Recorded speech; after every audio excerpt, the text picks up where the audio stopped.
Cordial saludo a todos ustedes, asistentes a este congreso de ASMEDAS, Congreso Nacional, en honor a nuestro médico querido Germán Enrique Reyes.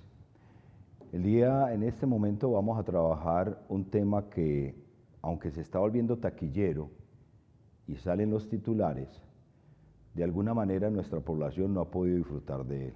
El tema lo titulamos Longevidad Saludable, de una vez queriendo contraponer el término de envejecimiento saludable, que es el que se acuña normalmente, porque como van a ver en el transcurso de la charla, el término envejecimiento denota ya pérdida, decrepitud, camino hacia la tumba, y de alguna manera estamos condenados cuando nos dicen que estamos envejeciendo. El término longevidad, que básicamente es vivir años en este mundo, no necesariamente tiene que estar acompañado de la decrepitud, y espero que esto quede claro después de esta charla. Nos han enseñado que venimos a este mundo y a través de lo que llaman el ciclo de la vida, pasamos de una época de ser básicamente dependientes del cuidado de nuestros padres y nuestro entorno social para poder ser personas, y que al llegar a la adultez ya somos esa persona que de alguna manera todo el mundo quiere que seas y que vos mismo algún día quisiste ser, pero que rápidamente, un par de décadas después, comenzás a manifestar descenso en tus capacidades y terminás simplemente siendo un ser humano que necesita apoyo y que vuelve, como al inicio de sus días, a ser dependiente de los demás. Esto nos lo enseñaron. Esto espero que a partir de hoy comiencen ustedes a pensarse como que eso no es lo que nos espera. Ese no es nuestro futuro. Ese término de envejecimiento y pérdida de condiciones pues ha sido trabajado a finales del siglo pasado y en especial en la primera década de este siglo. Ya se comenzó a conceptualizar y a decir, en términos científicos, ¿qué es envejecer? Y entonces nos dicen, como se ve en la gráfica, que entre los 20 y los 30 años alcanzamos el máximo de nuestra plenitud, y se llama máxima vitalidad, y que de ahí en adelante, dependiendo de qué tan de buenas, o qué tan fuertes, o qué tanta plata, o dónde vivís, entonces tu camino hacia la muerte básicamente puede ser una pendiente de pérdida de condiciones, y llegar rápidamente a lo que llamamos fragilidad, o lo que se llama exitoso, que básicamente es que la declinación de esta curva no es tan grande y que nos permitiría, en términos de años, hacia los 80 o 90 todavía poder disfrutar de la vida sin ningún problema. Pero si no sos de buenas o no tenés un buen servicio, básicamente desde los 40 años tu vida comienza a ser un sufrimiento. Se ha tratado de explicar qué es lo que pasa. Entonces ahora nos plantean que básicamente uno viene con una capacidad que se llama intrínseca, que está muy determinada según los que la relatan desde lo genético, y que hay unos entornos y un tipo de personas que permiten que esta capacidad intrínseca dure más. Pero más que la capacidad intrínseca, es la capacidad funcional que vos desarrollás, que es una capacidad que, dependiendo de cómo sea tu vida, de cómo sean tus estímulos y cómo sean tus cuidados, puede ser mayor o menor. Entonces uno construye sobre lo que a uno le dan y no necesariamente repite la historia de los padres y los que vinieron antes. En el mismo sentido, nos han dorado un poquito la píldora y entonces nos dicen que mientras que la capacidad con la que vinimos puede disminuir ostensiblemente, podemos tener una capacidad funcional y mantenerla en el tiempo. Esto nos permitiría independencia, autoabastecimiento y de alguna manera algún grado de salud. A principios de siglo, la OCDE, la OCDE, que es el ente que de alguna manera agrupa a los países representativos en el mundo y quien hoy en día dicta hacia dónde van las poblaciones, le dio por estudiar el estado de salud dependiendo de la edad y dependiendo del tipo de país que fueras. Estado de salud que, como todos sabemos, es mal definido, mal estudiado, y las variables que determinan cuánta salud tienes tú son variables que todavía muchas de ellas no tienen ninguna validez, pero básicamente lo que analizaron aquí era la capacidad que tenían las personas de trabajar, de realizar actividades, de acordarse de las cosas, de mantener una apariencia general, de ser sociables en general, de ser un ser humano ligeramente autónomo, no dependiente de nadie. Y entonces, pues básicamente las curvas lo que muestran, mientras más numerito hay aquí, peor estamos. Entonces, en la medida en que las curvas van mostrando, dependiendo del tipo de país, si son países de ingresos altos que pertenecen a la organización, si son países por fuera de la organización y si son países de ingresos bajos o medios. Nosotros obviamente estamos en la categoría de ingresos bajos. Entonces miren el estado de la salud por edad, cómo las personas que pertenecen a esos países tienen una declinación que es dispar, mientras que un individuo que está en un país de ingresos bajos entre los 40 y 50 años comienza a declinar ese estado de salud medido por esas variables.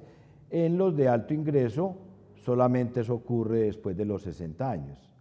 Hay una paradoja, que es que al final, seas rico o seas pobre, terminas en una curva baja, igualándote casi con todo el mundo. ¿Qué se quería decir? Que dependiendo de tus entornos socioeconómicos, vos tenías o no derecho a tener un estado de salud a través del tiempo. Que si bien es cierto tiene algo de realidad, no todo pasa por ahí. ¿Cómo se dieron cuenta ellos? Porque había fenómenos que no podían explicar. Después se ha avanzado y nos comenzaron a mostrar entonces cómo el problema no era simplemente de ajustar años. Las líneas azules son la esperanza de vida, o sea, en el momento donde estás, cuánto vida vas a tener hacia adelante contado en años, y en la línea roja inferior está la esperanza de vida saludable. Entonces se comienza a hablar que el problema no necesariamente es ajustar años, sino que los años, cómo los vas a vivir, con salud o no. Insisto, en términos de variables de salud que son muy discutidas, pero lo que se ha demostrado es que básicamente usted comienza a ajustar años, pero la vida saludable, especialmente después de los 60, no aparece. En un estudio reciente descrito en Estados Unidos y en Canadá, demuestran cómo una persona cuando pasa los 60 años, el resto de años que vive, la mitad de ello lo pasa o en un hospital o en atención médica. O sea, somos enfermitos. Y en algunos momentos somos básicamente muertos vivientes.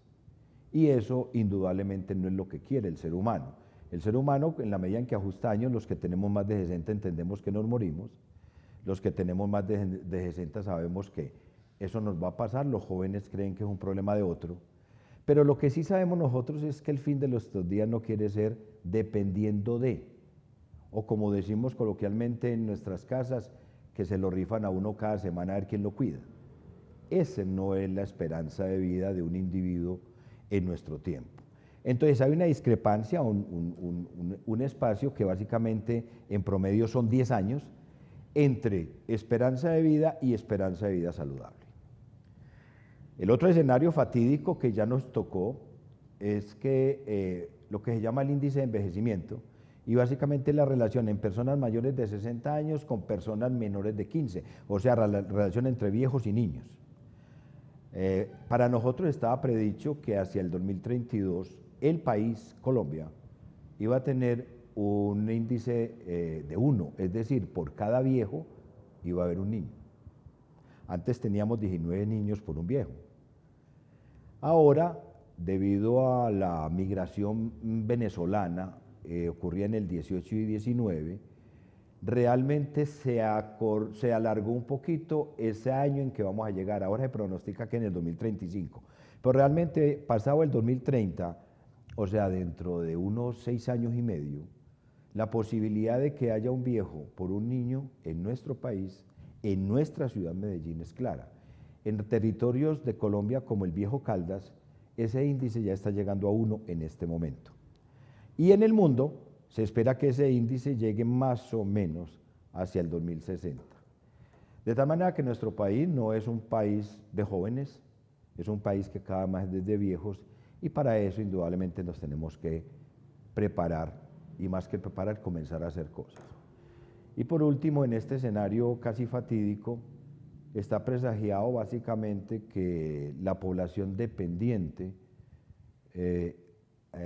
entre el 2010 y el 2050 se va a duplicar en el mundo, y que básicamente las personas que necesitan cuidados a partir de los 65 años van a ser el 80% del mundo, de las personas que viven en este mundo. Este crecimiento acelerado del envejecimiento, no porque realmente el sol nos golpee más, sino porque esa es la edad real que tenemos y nuestra evolución, va a manifestar especialmente en países en vía de desarrollo. ¿Qué dicen entonces los expertos? Los expertos entonces dicen, vea hermano, si usted quiere trabajar en eso, entonces básicamente nos dividen en 3 poblaciones. Una población que es la población joven, que tiene una capacidad funcional alta y estable. Un tipo de personas que ya comienzan a perder capacidad intrínseca, pero mantienen algo de capacidad funcional. Y las personas donde la capacidad funcional se ve muy afectado. Entonces nos dicen que los servicios de salud, aquí en esto tienen que prevenir, especialmente enfermedades crónicas, que aquí hay que comenzar a atender la gente, invertir en que no se deteriore más, y que aquí básicamente gaste platica en la clínica, ¿no es cierto? Y crear de alguna manera entornos que favorezcan que la capacidad funcional del individuo permanezca. Ese es el mandato que dieron, y dijeron, a partir de ahora vamos a trabajar en esos temas, o si usted quiere tener salud en su población, haga eso. El panorama, para concluir este espectro, digamos, fatídico, nos habla que un sistema de salud desde hace más o menos unos 10 o 15 años, esto es cierto, se gasta el 80% de lo que tiene en presupuesto en el 20% de la población que está enferma de enfermedad crónica y no está controlada. O sea, de cada 100 pesos, 80 se van para el viejito enfermo y solamente quedan 20 para el resto de la población. Entonces nos dijeron, vamos a hacer la década del envejecimiento saludable, con definiciones que realmente no han sido bien estructuradas o bien entendidas, pero sí, con muy buena propaganda, foros, libros, de los cuales la gran mayoría de ustedes habrán leído en un título por ahí, en una revista y generalmente en un periódico. Pero realmente esta comunidad de estudio en nuestro medio no ha sido abordada. Eso no significa que no se han hecho cosas. A partir de ese momento les vamos a mostrar la experiencia que hemos tenido nosotros en el manejo de pacientes con enfermedad crónica que se llaman pluripatológicos, que tienen más de 2 enfermedades crónicas, en una cohorte que en el Hospital Alma Mater de la Universidad de Antioquia comenzamos a manejar desde el año 2017. ¿Qué planteamos nosotros en el manejo del viejo que está enfermo o que tiene una enfermedad? Aquí hay, de alguna manera, quiero decir la frase, el hecho de que una persona tenga una enfermedad no significa que tenga que ser enfermo. Uno puede ser una persona saludable con una enfermedad. Si a mí me da diabetes, no tengo que ser el diabético de la insulina. Sigo siendo Jorge Alberto Osorio Ciro, la persona que tiene una enfermedad que se llama diabetes y que es controlable. A nosotros nos enseñaron que básicamente había una genética inmutable. Heredó usted eso, mi hijo, y eso es usted. Y eso usted no lo puede cambiar. Era como la decisión del universo, ya no de Dios, sino de los seres humanos que habitamos en esta tierra, de dejarle la herencia, buena o fatídica, a nuestros sucesores. Entonces, si usted tiene esto, mijo, chao. Y nos gastamos un montón de plata desenredando el DNA para saber entonces yo qué tenía, de qué me iba a morir y qué me podían prevenir. Y al mismo tiempo, por el estudio famoso de Framingham, a mediados del siglo pasado, se determinó que si se juntaba la genética con algunos factores de riesgo que fueron determinados a través de seguimiento de una población, se desencadenaba la enfermedad cardiovascular. Y una vez desencadenada la enfermedad cardiovascular o la enfermedad crónica, básicamente entrabas en un proceso de degeneración que era inevitable. Y te pronosticaba 10 años después ya van a tener los ojitos enfermos, 15 años después ya tu riñón comienza a sufrir y muy probablemente te vas a morir en 20 años. Afortunadamente, el conocimiento en las últimas 2 décadas ha desarrollado un concepto acerca de la genética y ya no hablamos de genética, sino de epigenética. ¿En qué consiste esto? Básicamente sí, tenemos una información en nuestro ADN, pero la forma como hacemos nuestras proteínas y todas las sustancias que nos pueden dar salud o enfermedad no necesariamente está siendo expresada. Y hay factores que van desde alimentación hasta la condición física que hacen que ciertos sitios se liberen y usted pueda liberar y producir proteínas que en un momento dado lo pueden proteger de la enfermedad crónica, lo pueden proteger de la pérdida de capacidad y darle un transcurso de años mucho más saludable. Entonces hablamos ahora que el problema no es de genética única, sino de epigenética y de factores protectores, o sea, aquellos factores que nos permiten expresar esos puntos que de alguna manera los tenemos ocultos, porque dejamos de usarlos. Ahora bien, lo otro bonito de esto es que lo que yo despierto en mi epigenética lo hereda mi hijo. Es decir, el futuro de nuestros hijos también lo podemos modificar. No el de la especie, porque esto solamente se transmite de individuo a individuo, pero a través de los años podría ser una mutación de especie. Entonces, un mensaje alentador: no estamos condenados. Mi Dios no nos condenó, podemos salvarnos. Lo otro que ha causado gran confusión es la definición de salud. Antes era la ausencia de enfermedad y nosotros hoy en día todavía decimos que la salud es el estado de completo bienestar físico, mental y social y no solamente la ausencia de afecciones. Para sorpresa de los que leen, esta definición comenzó a ser utilizada desde 1948 e indudablemente es condenatoria. Un ser humano no puede aspirar, para decir que tiene salud, a tener el total bienestar físico, mental y social. Con esa frasecita nos condenaron, porque ninguno de nosotros en un momento dado de la vida tiene el bienestar total en esos 3 aspectos. ¿Quién no tiene preocupaciones? ¿Quién no tiene deudas? ¿Quién no tiene envejecimiento? ¿Quién no es hincha de un equipo perdedor? De tal manera que nos condenaron a no ser saludables. Y que ser enfermo era lo más natural del mundo. Entonces, además de tener que sufrir las angustias económicas, la enfermedad era un fenómeno natural. Desde finales de siglo y sobre todo en la primera década de este siglo, hay un grupo de personas que están trabajando, pensantes en redefinir salud. Y hasta ahora, en ese grupo está el doctor Alexander Haddad, un médico barranquillero que trabaja en Canadá. Y básicamente, para resumir, la salud se está orientando a ser definida como la capacidad de la persona o de las comunidades para adaptarse o gestionar los desafíos físicos, mentales, sociales que se les presenten en la vida. ¿Qué significa esto? Que mientras que yo tenga capacidad de defensa, tengo salud. Y que los grados de salud se pueden esperar y se pueden medir. En el estudio de la medicina, nosotros los médicos no nos enseñan a medir salud, nos enseñan a medir enfermedad. La salud básicamente es un concepto subjetivo, pero no, señores, esto ya se mide y esto se puede de alguna manera volver evidente. En ese sentido, nosotros conceptualizamos la salud como la vitalidad o capacidad y reserva funcional de una persona y la pérdida de salud como la fragilidad y dependencia de esta. Y a partir de ahí conceptuamos estado funcional.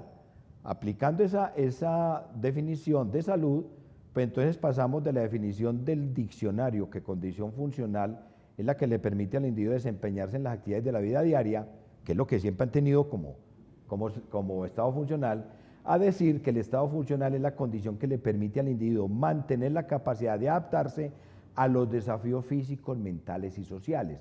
Un ejemplo clásico: si usted no tiene un buen sistema de inmunidad y le da una infeccioncita, por mucho antibiótico que le metan, no es capaz con ella. Usted necesita inmunidad.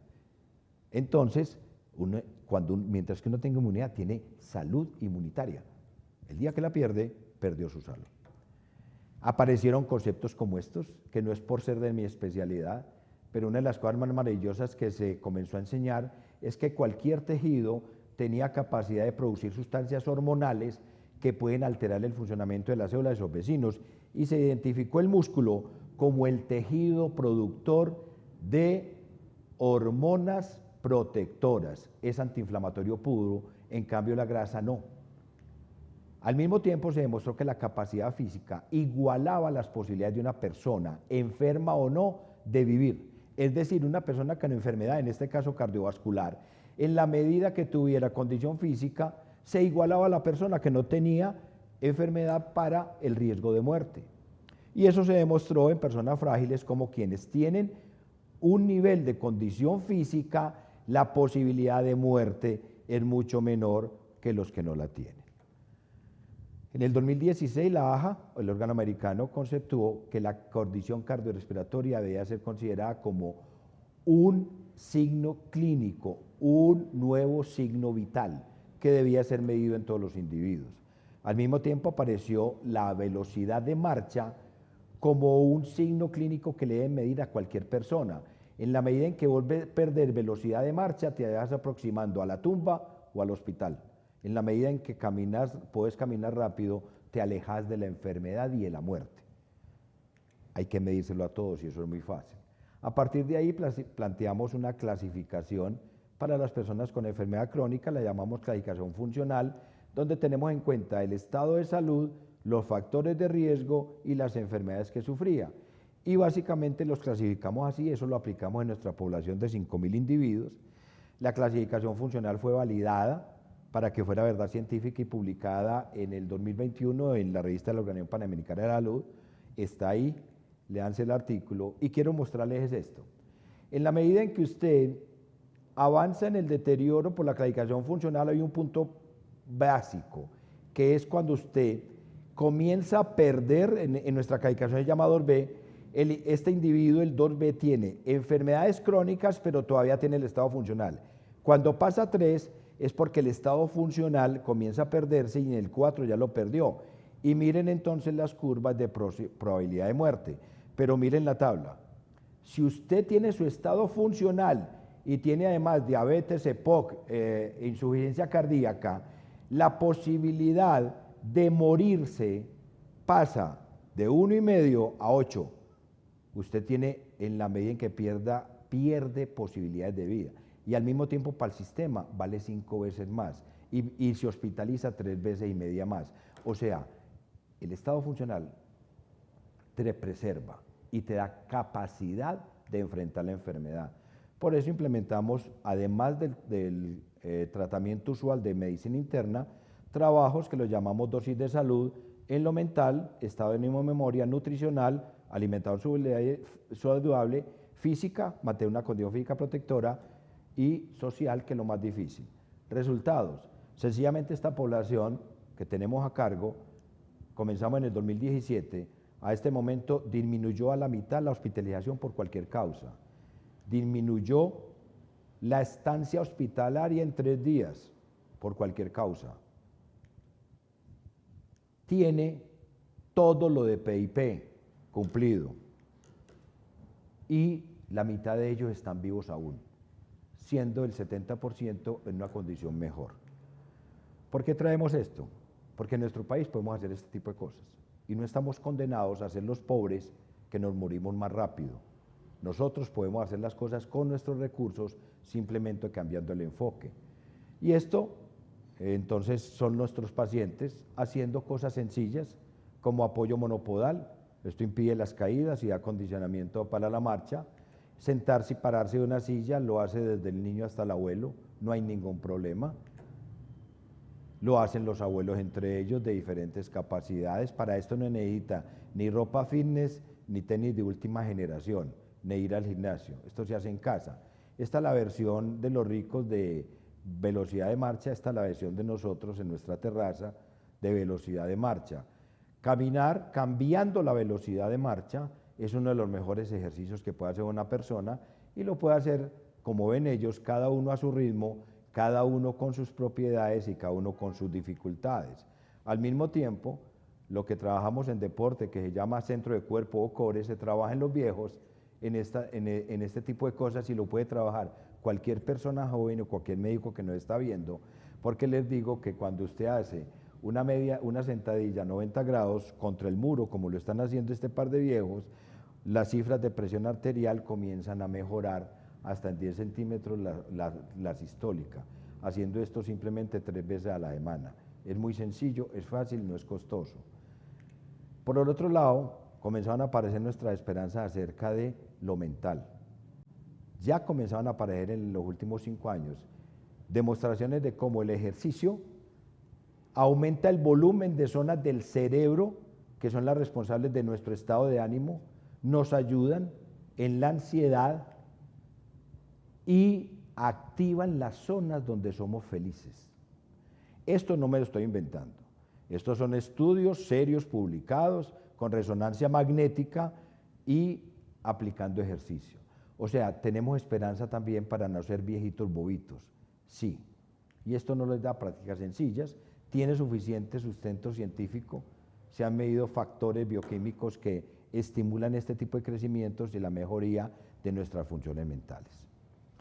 Y ya estamos también hablando de dosis respuesta. ¿Cuánto necesitas para disminuir tu riesgo de la fragilidad mental? Hasta aquí el mensaje básicamente es esto. Estamos en la década del envejecimiento saludable, que quiero que lo llamemos longevidad saludable. No es un imposible para los países pobres. Hemos desarrollado cosas que en países de alto desarrollo económico no tienen. Y nosotros podemos aspirar a ser como este individuo, es el doctor Kenneth Cooper Barrientos. Algunos lo habrán oído por ahí por el test de Cooper que les hacían en el colegio y que todavía lo hacen en ciertas partes para la capacidad aeróbica. Este señor desde los 60 comenzó a pregonar las bondades del ejercicio físico. Vive, tiene 92 años, todavía trota y tiene el mejor centro de atención de ancianos de todo el mundo. Tiene un spa para eso en Oklahoma, en Texas. Él es de Oklahoma. Y creo que todos merecemos envejecer o por lo menos ajustar años con mucha calidad. E insisto, en nuestro sistema de salud se puede hacer eso. En nuestro sistema de salud podemos llevar todo el conocimiento al primer nivel y que nuestros pacientes, como lo estamos haciendo en nuestro hospital Alma Mater, gocen de este tipo de cuidados. Ha sido un placer estar con ustedes. Muchas gracias, Armedas, por la invitación y quedo a su disposición para todos aquellos que quieran más información y obviamente bibliografía, porque esto fue una pasada rápidamente por un aspecto que es el aspecto que digamos, para llamarlo fatídicamente, la pandemia que se nos vino a todos. Los próximos 50 años son de envejecimiento y de manejar viejos. Nosotros ya somos viejos, muchos de ustedes van a ser viejos en poco tiempo. Por lo tanto, creo que nos debemos de preparar para nuestros pacientes y para nosotros mismos. Que estén muy bien y nos vemos en cualquier esquina de esta ciudad. Muchas gracias.